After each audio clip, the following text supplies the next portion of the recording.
Hey, you and the gardening gloves. Not sure which plants grow well in Calgary? Need a little help preparing your yard for drought conditions? Visit calgary.ca/yardsmart. And learn how to create and maintain a beautiful yard and garden that thrives in our unique climate. Planting drought-tolerant perennials, trees, shrubs, and native wildflowers will help you use less water. Together we can make every drop count. So dig in at calgary.ca/yardsmart.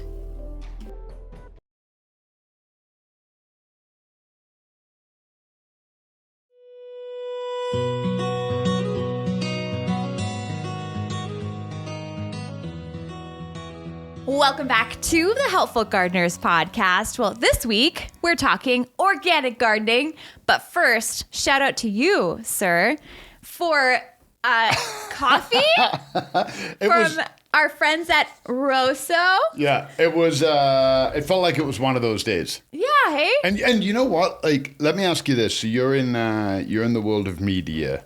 You know how, like, whenever you watch, especially morning shows. And they're doing their presentation, and they're like, "And now a squirrel on a skateboard," and then they drink their drink.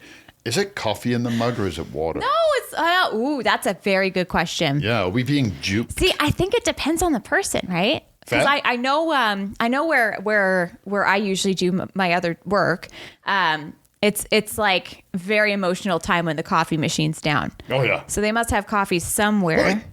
And that's what I'm getting at. It's like, the reason it's on the morning show, I know from working in the media and doing morning shows, some of them are awake at like 3:30, 4 o'clock in the morning because they have to, it's not just like wake up and come to work. Like, they have to be like media presentable. Yeah. Like, they got to be on point. Yeah. I'm sure there's coffee somewhere in the mix, you know? That better be. But I don't even know what you got me. I asked you, these were the, whoa.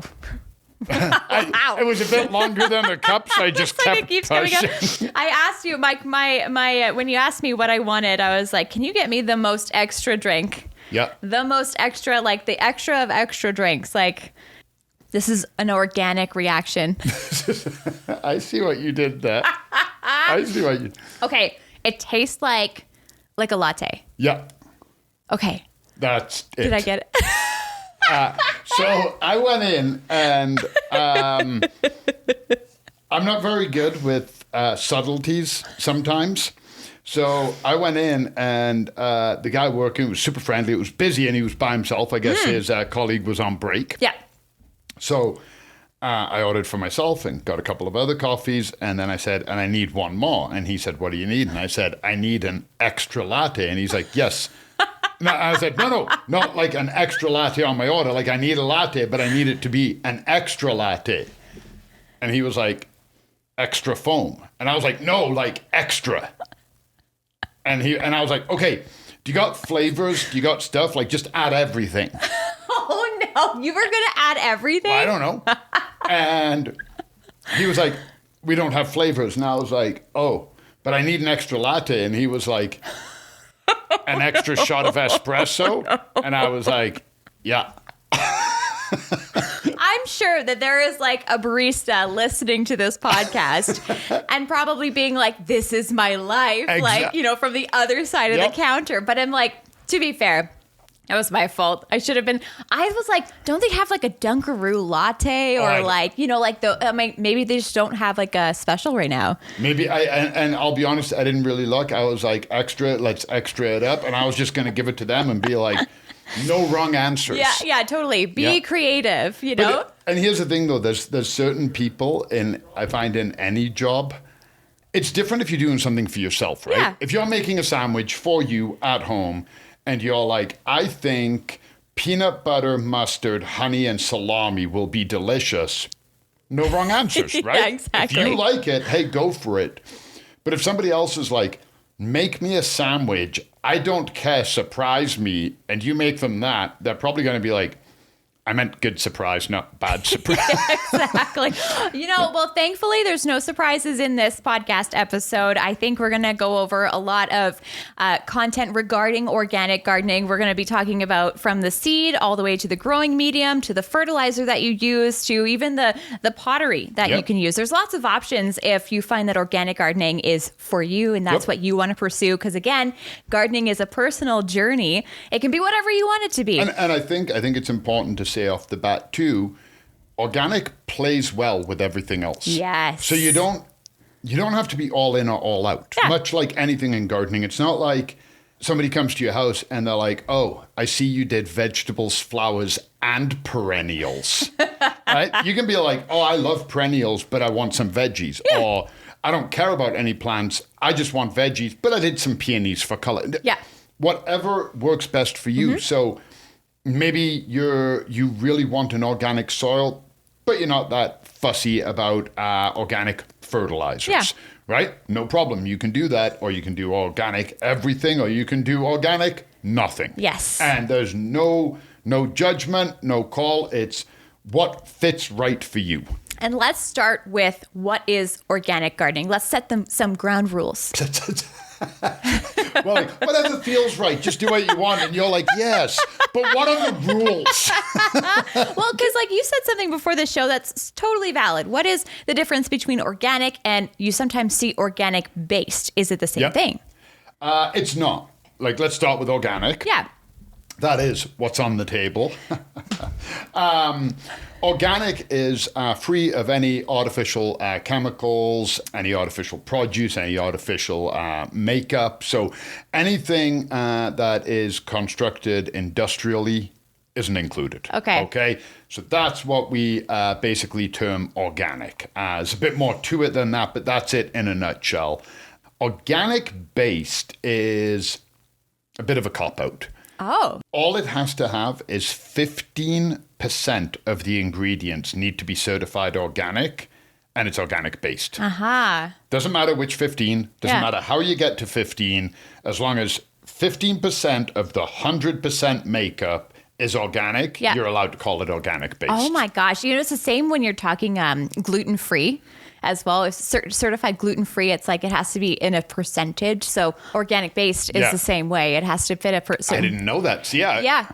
Then the third option is what you call non-organic, or some people call it artificial. Yeah. Artificial, I don't particularly like that label because it's not an artificial fertilizer. It is fertilizer. It's not just like you open it up and you're like, this isn't fertilizer. This is a donut.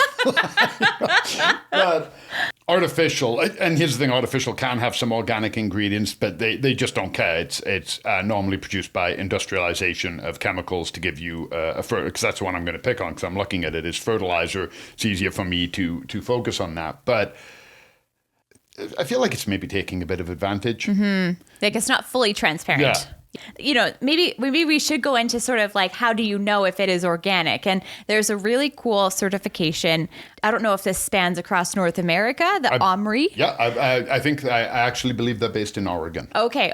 So North America. Yep. So this is so OMRI stands for Organic Materials Review Institute. Yep. It's a nonprofit or independent organization. And I'm not sure if we have anything. Yeah, that one. Yep. So, for example, this is a organic multi-purpose garden fertilizer by ProMix. And right on the front, they have, I'll pop it up on the podcast too, but an OMRI listed actual logo on the bag. So can we dive into that a little bit more? What is OMRI? How do you get it? So OMRI basically... they review everything you're putting in there. So these guys know essentially. So if you're making fertilizers, soils, whatever, there's limited places where you can buy that quantity of ingredients. Mm-hmm. So they know who these producers are. They know what they're doing. So you go to OMRI and you say, hey, I've made a fertilizer. I'd like to get it OMRI certified. They go, what are your list of ingredients? You show them. They have a look. They essentially, I'm not 100% on this, but they audit it to make sure that that's all you're bringing in. They test it to make sure that everything is in there. So they check it out and go, yeah, all of these parts are in there. And then you pay X amount of dollars. I know the dollar amount floats depending on like sales revenue or something. It's a very weird formula. I don't know that part. I'm not part of that industry. But then you pay X dollars and you're allowed to put Omri on your product. And the great thing about it, the thing I really love about it is outside of everything else, it's very trustworthy. Yeah. If you get a hold of Omri, if you see a product and you're like, I don't think so, and you get a hold of them, they will tell you yes or no. Mm-hmm. And if it's a no and that product has Omri on there, Omri will come after them. Yeah. And then you're into, especially in Canada, you're into false advertising, fraud, like you're in a world of hurt. And I kind of like that. Back to when we were talking about transparency, it's like if you apply to have the Omri on your packaging, you're almost like financially backing your product. Yep. And the trustworthiness behind it. But now here's something else I want to mention as well. Most people are mainly interested in organics for growing food, right? Flowers, houseplants. Sure, there are some people that do it, but the number drops off pretty steep compared to where it is for food production, food growth. So if I have two soils, they're both made of the exact same ingredients, but one is a generic potting soil and one is a vegetable soil, okay? Same ingredients, might be a different ratio, right? Like maybe one has more perlite or one has more peat moss, but they are the same ingredients. I might not bother paying to get the potting soil certified Omri. Yeah. Because what's the point? The market isn't there. People don't care if it is, and I have to pay for that. Yeah. See, you can use all organic materials and not have it certified organic. That's like putting gluten-free on an apple. Like it doesn't really, doesn't really make sense. But for fertilizer, it does make sense because that will matter. Exactly. But sometimes they'll look and they'll be like, it's a houseplant fertilizer. Say to label one fertilizer, and I'm making the number up. I genuinely do not know. But say to put Omri on that fertilizer, it's $10,000. Yeah. Okay, a year. $10,000 a year. And you go, no problem. It's garden fertilizer. People are interested in it. It's multi-purpose. People will use it on this. Yep.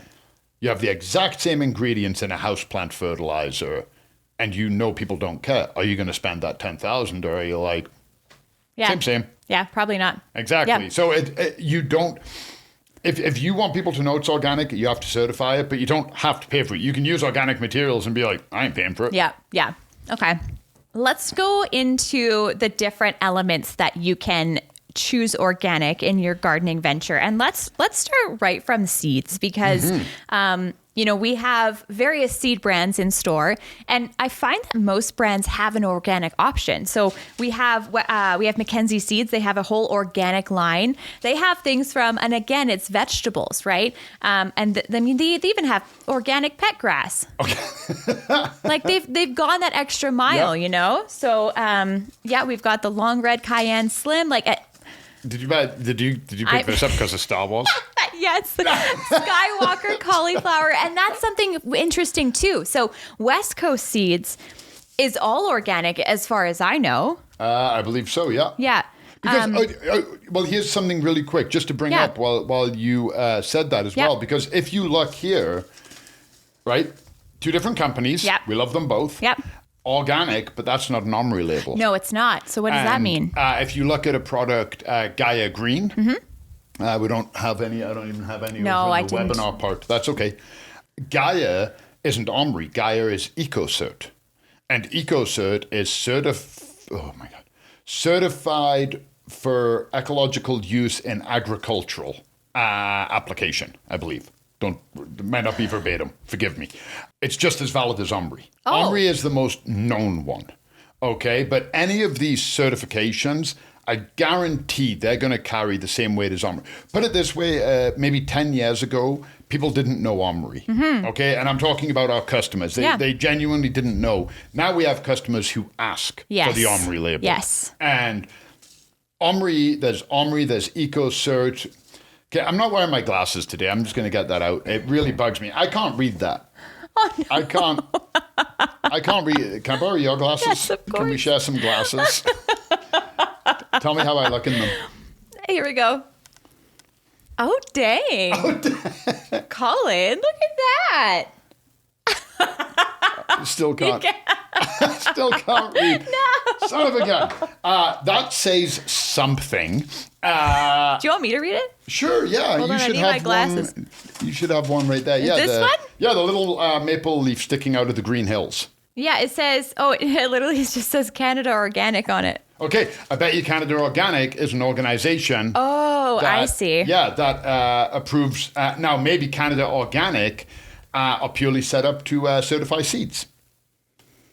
Organic Trade Association. Organic, so it's not just seeds. So are you industry? Are you a consumer? So they give you... Exactly. And they'll answer questions. Mm-hmm. They'll look for people who might be using their label spuriously.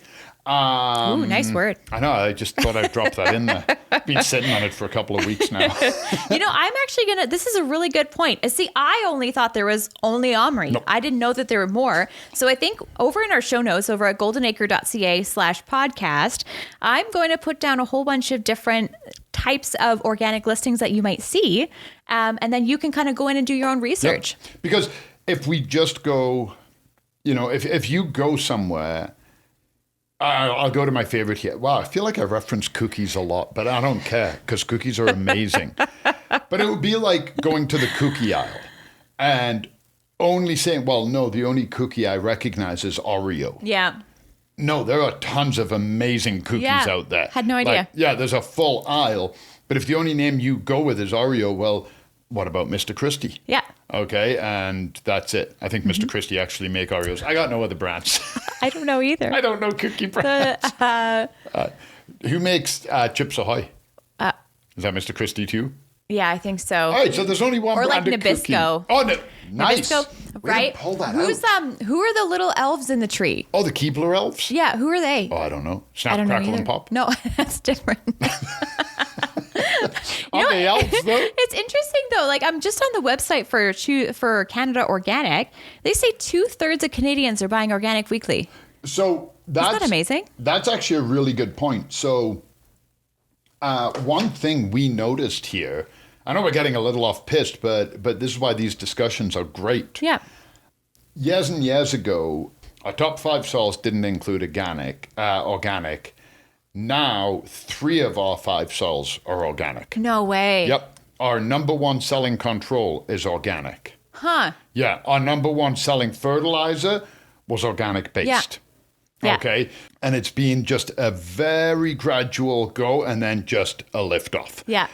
It clearly isn't our doing because we offer organic based and non-organic options. Yeah. We absolutely have them. Yeah. We give you the choice, right? Yeah. So it's interesting that more folks, and some people are going to say, well, it's more expensive to buy organic, but people are willing to make that investment for, whatever kind of gardening they want to do. We should also say, just because something's labeled organic, it doesn't mean that it's 100% safe. Like, that fertilizer is organic, but you can still over-fertilize. Yes. Okay, Yeah. so you do still have to follow parameters. It doesn't, because I think a lot of times people get it in their head that they start seeing more organic and more people are buying organic and more people are talking about it and they go, well, the other stuff must be bad. Not at all. Not at all. I have grown numerous times. I have grown veggies in organic soil with non-organic fertilizer and 0 issues. Yeah. Like it is totally fine. So just because it's organic, it doesn't mean it's safe. But yeah, like you said, if we go to seeds, the pots that we grow in, the seed starting. Yeah, so I love this. So these pots are, so you plant right in them, and they're made of coconut coir, which I'm such a fan of coconut coir. I love it. I know when I first started here, the big thing was always peat moss. There was not really an alternative. And then coconut coir came out, and it's become a real contender. Coconut coir is more sustainable. For me, I am more interested in sustainable than organic. Okay, yeah. But I find a lot of people in that world like both. If you can get both, then it's I don't want to swear on the podcast. It's the cat's bum. Meow. The cat's meow, isn't it? No, but I mean, say you didn't want to go with coconut coir. This was really cool. You just brought this in, a couple years ago. It's called Terra Fiber. What is Terra Fiber? So that is, so you'll see the size of it. Yeah. That fits. Huge. It's 10 by 20. That fits perfectly in a seed starting tray. Yeah. And Terra Fiber is hemp fiber. Hemp fiber. Yeah. And the little holes are where you stick your seeds. Yeah. And then the hemp holds the water around it so it doesn't dry out. So it's soilless growing. So you don't need to buy any seed starting mix. You don't need to buy individual pots. And if you turn it around, it should be lumpy on the bottom. So then you can just cut it with an X-Acto when you're ready to go. The other good thing about that, ones like that can really mitigate transplant shock because the roots go through the hemp fiber. Yeah. Then when it's time to transplant, you take the whole cell and pop it in the soil. You're not pulling the seedling out of a pack. Mm-hmm. And now, it's compostable. Like, it'll break down. 100%. Yeah. Only thing about that, if you're used to growing in soil and you swap to that, I recommend, they sell them in like little 9 squares too.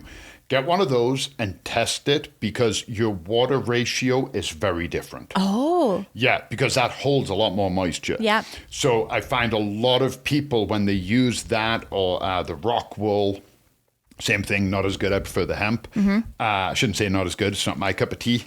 It can hold more moisture, and I find people tend to overwater, and too much moisture on the seeds can cause problems like damping off and whatnot. Right. Okay. And this is sort of, so you put these into a tray, and then you don't water each plant individually, right? You just kind of water the whole. Yeah, you can just pour it into the bottom of the tray, and it pulls the water up. Yeah. Nice. Yeah. I like that. Yeah. Or I mean, if you want, if that's how your brain goes, because my brain sometimes does things like that, you can pour a little bit in every hole too, if that's your jam. Yeah.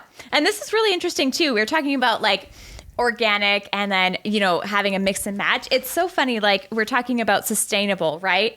And then you have still use of plastic. Yep. But this is an organic kit. It's an organic microgreen radish kit. And it's got the plastic dome. But on the inside, is this coir or? No, that's compressed peat moss. This is compressed peat moss. Yep. So I guess like the organic portion of this would be the seeds? I would guess even that peat moss could be organic. Yeah. I'd guess everything but the plastic container. I'd guess every part of the growing medium and the seed and whatnot is going to be organic. Nice. Okay. Yep. So there's that too. Yep. And this is, this also, it's so funny how many certifications there are, hey? This has the Canadian Sphagnum peat moss symbol on it. Yep. Which is interesting. This also has the Canada Organic symbol on it. There so you that go. they have been certified. Yep. So that's pretty interesting. And people want, we've said this before, when we've talked about seed starting. Mm-hmm. One of the reasons people like starting from seed is because they can control every facet of the grow. Yeah. And some people, and I get it, some people, eating organic is very important to them, okay? Absolutely. Go to the farmer's market, okay? The amount of times, like, people buy the organic. Yeah.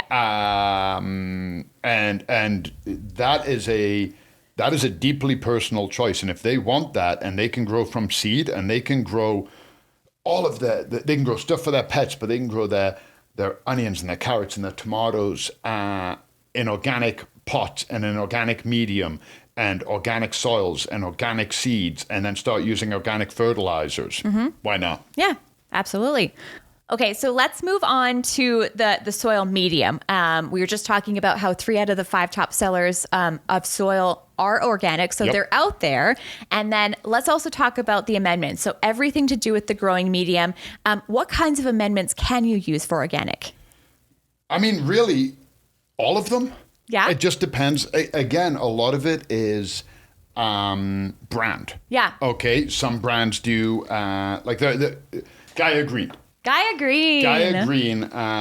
So they actually do a living soil. You can buy a bag of Gaia Green and it's already mixed and all of the amendments in there, they also sell independently. Yeah. So if you buy an organic, just a generic growing medium, ProMix vegetable and herb is organic, OMRI listed, you buy that and then you're like, well, I want to, liven it up. Yeah.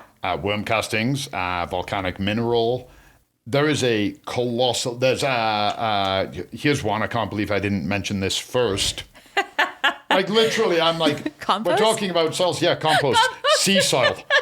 Like literally, one of our best friends. Yeah. Arguably most instantly recognizable brand in the store in Golden Acre is sea soil. Yeah. For good reason. And they're organic. Yeah. I don't know why I didn't start that. I went totally off piss. A lot of these products I didn't even know about until maybe 5 years ago. Yep. And now there's something for whatever you need to beef up your soil, like whether it's lightening it, enriching it, like anything. And those certifications are going to help you locate those more organic based. Well, you know when I realize something is no longer a fad or a trend, but is becoming mainstream, or when the big boys start doing it, or the big companies. This helps establish plant-based or vegan or whatever label you want to put on it for a food choice. Kraft Dinner now have a vegan option. Seriously? Yep, it's Kraft Dinner, but so that was always a vegan plant-based Kraft Dinner, but it wasn't Kraft Dinner. Yeah. Okay, it was a totally different brand. You had to buy it in the hippie section, and that's where it was. Kraft Dinner, their brand, their logo, plant-based. Yeah. Plant-based. And it's like, yeah, it's vegan. Is vegan? Yeah. Oh, okay. they say plant-based, but I think it's got the vegan logo on it. I saw it like last week. Yeah. And you look at it, and sure enough, right there. So when companies like Kraft invest the time and the money to come out and do that, it's no longer just some fad that they're waiting to go away. Yeah. Because you know they're not going to be pulling that anytime soon. Yeah. So when you start seeing bigger companies that maybe didn't used to do organic starting to pivot, the marketplace is changing. Yeah. Yeah, they can't ignore it at that point. Yeah. There's big money. It's dollars and cents. I mean, when you see a top 5 list change radically, like I remember, I think it was 6 years ago, and I pulled a sales report, and I asked 10 or 12 of my colleagues here, people who've been in this industry a long time, people who've been at Golden Acre for a long time, people who know. I said, what is the number one selling control? Okay, so by control, that is fungicide, herbicide, pesticide. Yeah. Okay, they are considered controls. Damn near everybody guessed Roundup. Yeah. Okay, damn near everybody was like, I think like Roundup, Killex, and Trounce. Nope, it was ladybirds. And it wasn't even close. Like it wasn't like well maybe like I'm talking where I think it was like 300 or 400 more units. Wow. That we'd sold in that control product. Look at how fast the biological predator bugs have taken off. Yeah, yeah. Every week, more orders are going in. I'm having so many people just ask me on our social media about ladybugs. Like, when are you getting them in? And when are you getting... And it's kind of nice to be like, we don't have to wait for the factory to make it. We have to wait for them to migrate. Like, that's such a cool reason, you know? We have to wait on them. And then they come and they're sleepy. And then we let them out of the bag. And they do us a favor. And then they hang around. Yeah. It's win-win-win. Yeah. Okay, let's move on to fertilizer because we talked about it a little bit, but let's talk about one of the big things I noticed about organic versus other types of fertilizer is the concentration of numbers in those macronutrients. What are the numbers? No problem, Ken. No problem, Ken. Nitrogen, phosphorus, potassium. Yep. I got it. Okay. There you go. See, this is repetition helps, right? Yeah. So let's take, for example, let's start with this ProMix one that we had already. So the numbers are 733. Yep. When I think of an all-purpose fertilizer, I think 20, significantly higher numbers. Yep. So what does it mean when it's smaller? Does it matter? It does. Okay. It really does. So one of the things you have to maybe accept, change your perception, change your perspective. With organic fertilizer, you're probably not going to get the same yield as non-organic because non-organic can get higher numbers, right? It's industrialization, it's process. They can... take an organic material, anything that you can think of, and take an inorganic material, leave them out in the rain. Which one lasts longer? Yeah. Okay, like those packing peanuts. They've got the biodegradable one, they've got the styrofoam one. Styrofoam one's going to be kicking 50 years from now. The other one is not. Yeah. That's just how it works, because we can process it more, we can manufacture it.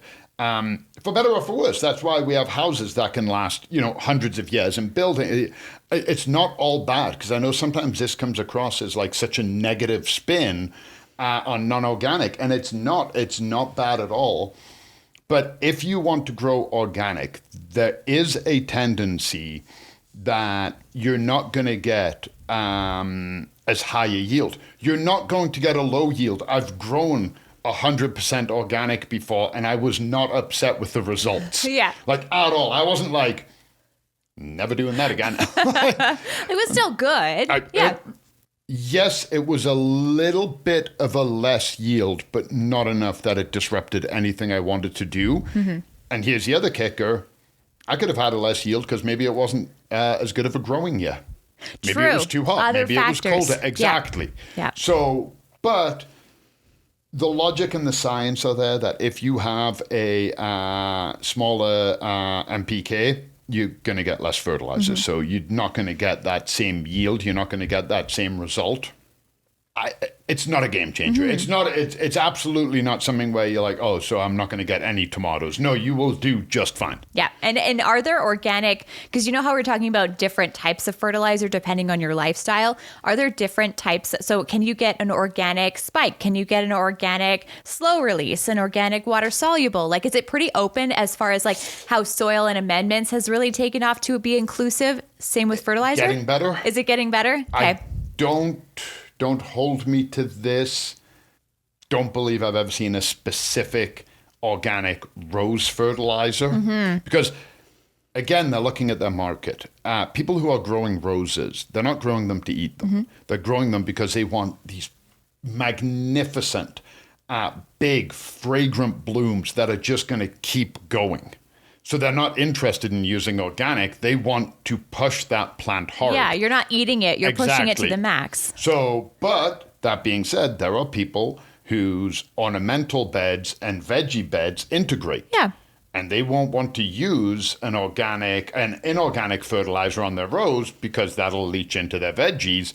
However, there is plenty of organic all-purpose, which you can use on a rose. Yeah. So there's certain specific ones that aren't there, but I would be amazed. 3 years, 5 years max. 5 years I don't even want to think about. 3 years, there will be an organic option for everything. But there is organic water soluble. There is organic slow release. Yeah. For trees, flowers, all purpose, veggies, definitely. Transplanting, there is one. Yeah, so we've got the seedling starter. There's a transplant one. This one is for organic tomato plant fertilizer, and tomatoes specifically, because I would imagine this has calcium in it for blossom end rot. A little bit. That company there, great company. Shout out to Sheldon. We love Sheldon. Hi, Sheldon. Love Dirt and Grow. Great company, great product. They actually do a separate calcium. Oh, nice. Fertilizer. Now, calcium essentials, right? Yep. Yeah, exactly. Yeah. I know some stuff. Yeah, you got it. One of the things, though, that I do want to mention, a lot of times organic fertilizer is better for your soil, but it is a slower uptake for the plant. Mm-hmm. So it can be hard to fix nutrient deficiencies with an organic fertilizer. Mm-hmm. So if you're going to grow your tomatoes organically, if you're worried about blossom end rot, don't wait to see. Just add the calcium now. Yeah. Add the calcium now so the plant is uptaking it the whole time. So when it's putting out its fruit, the flower, pollination, fruit, you've already got the calcium in there. Yeah, going back to last week when we were talking about insurances and making sure that you protect your investment. Yeah. So if you know that you're going to be doing... to tie that in. I love that. Awesome. But when you are going to be doing things like tomatoes, just maybe preemptively, just go ahead and put that a little bit of calcium in, and then you're covered. Yeah, and here's the other thing too. If you don't, and you do suddenly go out and you look and you've got that little black spot of death, your tomato's turning into the Death Star.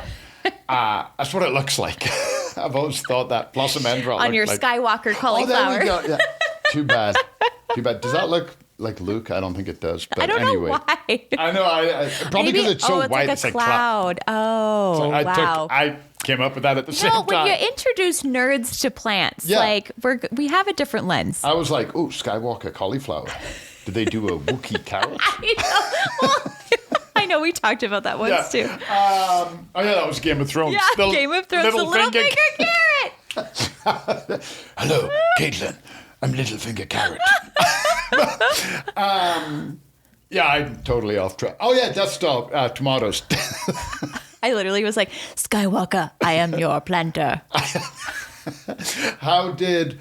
No, what's my joke? Oh, what's my joke? How did Darth Vader know what Luke Skywalker was getting for Christmas? What? Because he felt his presence.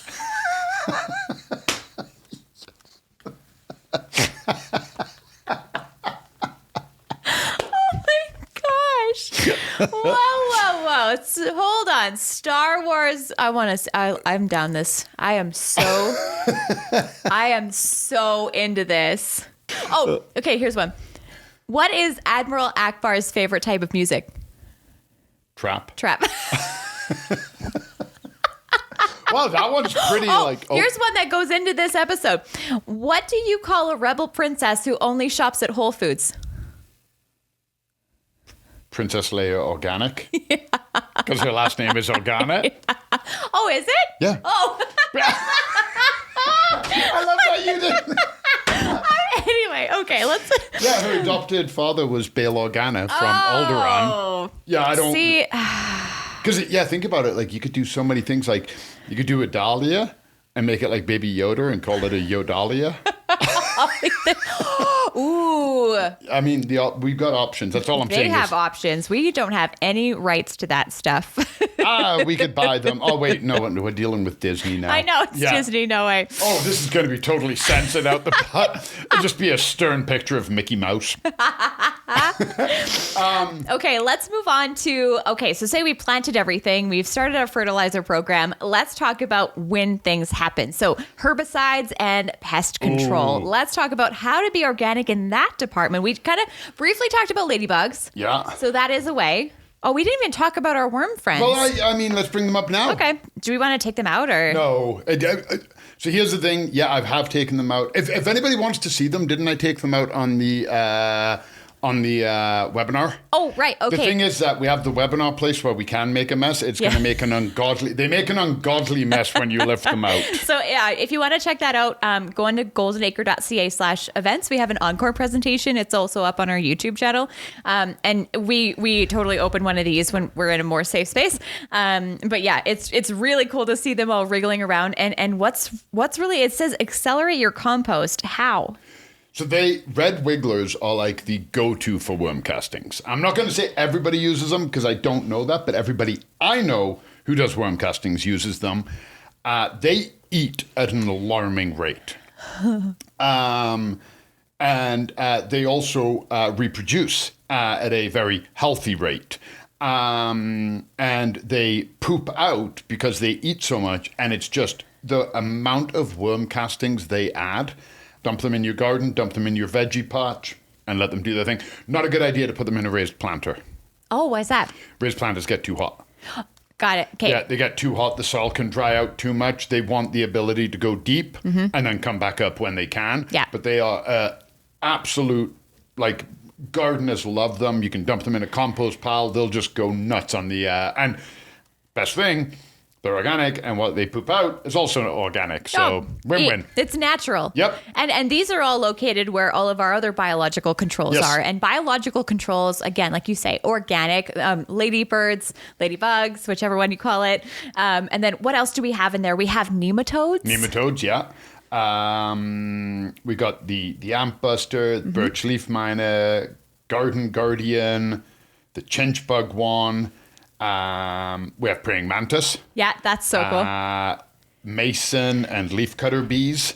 And then we have the BioLine ones that you can order specially. Yeah. And here's the best thing, though, is the part I like the most is that biological works better than chemical sprays. Because these bugs have evolved for millennia to eat a certain type of bug. Okay, that's what they do. That is how they live. They're gonna do a better job. You spray, guaranteed you're missing something. You release a ladybird and you release 250 ladybirds and all of their larvae, and they are hungry. Yes. Hungry hippos. And they're going after the aphids. The Oraline, okay, so you know this one, and I think we've talked about this one before, but I never get bored of this stat because it's the best stat to say so that people really get the impact. So anybody who's had plants, whoever has had these thrips, they are despised. They are resilient to everything, except for a type of bug, and it's called Aureus insidiosus. It's the best name. I know, it's such a badass name. It's like the grizzly bear. The boss? Urus horribilis. Yeah. I haven't heard of that one. Where's that one from? It's the grizzly bear Latin name. Oh, really? Yeah, it's the zoological name of the grizzly bear. Cool. Yeah, because it was a horrible bear. Because when the settlers found them, they were like, "Oh dear God!" I remember these people are coming from Europe, where they're like, "We killed all of our bears a long time," and then they come face to face with a grizzly bear, and they're like, "We are in a." People with hunting rifles today are scared of grizzly bears. Imagine all you've got is a musket and a knife. That's our Aureus insidiosus. Yep. And they will kill 80 thrips a day, but they only eat 2. They're like for later. Yeah, they just go on a rampage. Yeah. But that's why we love them. Yeah. They're like on our side. So a biological warfare will absolutely do the job for you. Now, if you have a huge infestation, it's out of control, you may need a chemical spray to hammer it back to a reasonable enough level, because if you take a herd of deer, 30, 40 deer, and you take a wolf pack 8 strong, those deer are going to be terrified of the wolves. You take 100,000 deer and 8 wolves, the wolves are going to be like, I don't know, that's a lot of deer. They can be intimidating to them. Same thing, you release a few ladybirds, they're like, how much do you think we can eat? Like, we can't even put a dent in. They're breeding before we can get through them all. It's very intimidating. We're just going to fly away and find something easier. Yeah. So you might want to do a spray if you have an infestation. But biological agents absolutely work better. And they're working when you're not. You don't have to go out and spray that. You're at work for 8 hours, they're walking around your garden, chomping on stuff for 8 hours. I feel like there is like a word of caution there too. Say you do unleash the ladybugs and you're like, oh gosh, these guys are not, they're not doing great. And then you're like, it's time for a chemical spray. Just be aware that chemical spray may also take out the ladybug. It absolutely will, yeah. So it's sort of like, assess the situation, see how it is. Obviously, if you have one aphid, maybe just leave it for a little bit and see if like your natural surroundings in your garden will take care of it. If it's really bad, I always recommend spray first, then release the bugs. Right. Give it a week, spray, give it a week, then release the bugs and let them do the cleanup. Love it. Yeah, and they will take care of it for you. But like I liked that point that you brought up. See what's already in your garden, because we all have centipedes, spiders, dragonflies, the ground beetles, sand beetles, everybody, black shiny beetles, whatever you want to call them. There are lots of hungry predators in your garden. Maybe the problem is already going to take care of itself. So you don't have to overreact. Makes me happy that people are using ladybirds to combat aphids. Absolutely, a win-win. But my favorite is, and it hasn't happened like tons of times. I kind of oversold that, but it's happened enough that it like makes me happy. And people come in and they're like, "Where are your ladybugs?" So I show them. I go, oh, do you have a problem with aphids? Because if it's an infestation, I want to give them a bit of advice. And they're like, nah, not at all. I just like releasing them with the kids. Really? Yeah, because then the kids get to hold them and they get so them. Cute. Yeah, I love that. As a kid, like I remember being so scared of like things like that. But I love that we're encouraging kids to to feel and to see and to learn about that nature. And you put them down and the kids can lift them out the bag and they've got ladybirds running all over them. And I love that. So we've got biological control if you were to say, look at herbicides, is that a little bit of a harder sell for organic? Can you fight organic with organic? I don't know. You can, but I'll say this. I like that you kind of saved that till like maybe last or close to the end. It has got to be the most controversial one. Yeah. If you told me, if I was like, oh yeah, I got a problem in my house, I've got spider mites on my plants. And you're like, oh, dude, no problem. Here's a bag of 100 spiders. Just release them in your house and they'll take care of the spider mites. I'm like, yeah, I'm just going to throw away all my plants. I'm good. I could not do that. I physically could not do that. Like, I am arachnophobic enough inside that is, I don't kill them. I shout for Jenny and she catches them and she puts them outside for me. Outside, I have no problem with spiders. Okay? I'm in your zone. We're digging it inside. And, just hide. Come on, just don't let me see you. Yeah. I know you're in there. Just hide. When I go to bed, you do your thing. When I wake up, you go hide. Yeah. So I understand when you say to people, oh, you need bugs, and they go, I'm not going to do that. Okay, no problem. I can like actually relate. There is, before we even get into organics or other options, there's already such a huge divisive line about whether or not certain herbicides are safe to use, regardless. Yeah. And so you're immediately entering a conversation with this huge divisive wall. And here's the thing is, people ask me what I think about it. And I'm more than happy to say, I'll say it now, I'm not qualified. You have two sides here, and you've got companies that are producing them, and you've got people that don't believe in them, and they've both spent a small fortune on research and data, and then no further forward in what they're agreeing on. Neither side will cede. So I don't know. I'm not going to weigh in on that. So frequently, the non-organic herbicides are considered more effective and efficient. Yeah. The organic ones are considered a little bit weaker, so you may have to spray more times to get the same result, but if they didn't work, they wouldn't be on the market. Yes. So that's a good way of looking at it. It's a fair way of looking at it. I'm not afraid to have an opinion. Okay, I'm not afraid to say what I think, what I believe. I'm not afraid to tell people I do this, but I don't care what you do. I don't like lawn, but it's fine that you like it. I will say this. I personally don't like herbicides. Okay, I don't. The best organic weeding is your hands. Yep. Get a weeding spike. And that's actually a great way to go into like hand weeding. There's never going to be anything wrong with hand weeding. Exactly.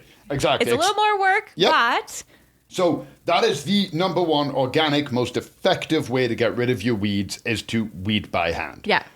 People aren't going to do it. We know that. So we get into sprays. I don't particularly like them, but I have used them when, again, there's been like a mass, like weeds are taking over. You cannot get them under control. There isn't enough time, blah, blah, blah.